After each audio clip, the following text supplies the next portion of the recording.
Hey, welcome to this evening's program, The Liminal Vector. Tonight we'll explore the space between writing and teaching with our guest, Jimmy Gilliam, much loved poet and teacher, and two of her friends and students, Barb Faust and Linda Drajum, also published poets and teachers. To begin our inquiry, we'll look at the question of process. But I struggle, and I'm okay with being at the elbow of students who struggle. Process is not ABC and there it is. It's more like farming. You know, there were times when the fields were fallow. There were times when it was a harvest. So I think that, you know, from the time I was born, I was a part of that kind of a process. I'm not prolific, but it works. I believe that is possible for everybody, and that's where the teaching and the writing connect.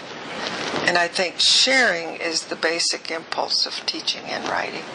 A person who wants to be a writer is a writer if that person writes and muses and struggles with it and does it first and last for the self. The genie of the book, the genius of the book needs to be let out. My heart holds open house, my secrets cry aloud. What falls away is always and is near. That kind of voice through another human being presses close to you, and you are less alone. Right. A woman writing out of her personal self. Right. What possible value could that hold? Right. For anyone? You know. Right. It goes against the grain to come up with something that you want to write and write it for the sake of writing it for yourself. God, look at their lives.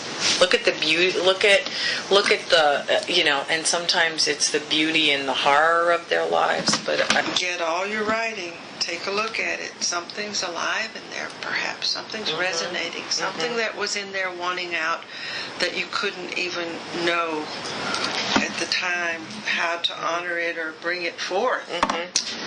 Writing for me was a kind of swinging bridge to whoever I was becoming. It's the right hand and the left hand working together as a self, but then being open to the other person that you're sharing it with. That's the ground on which one begins to perceive oneself in all the ways one perceives oneself, and then start perhaps walking toward a different perception.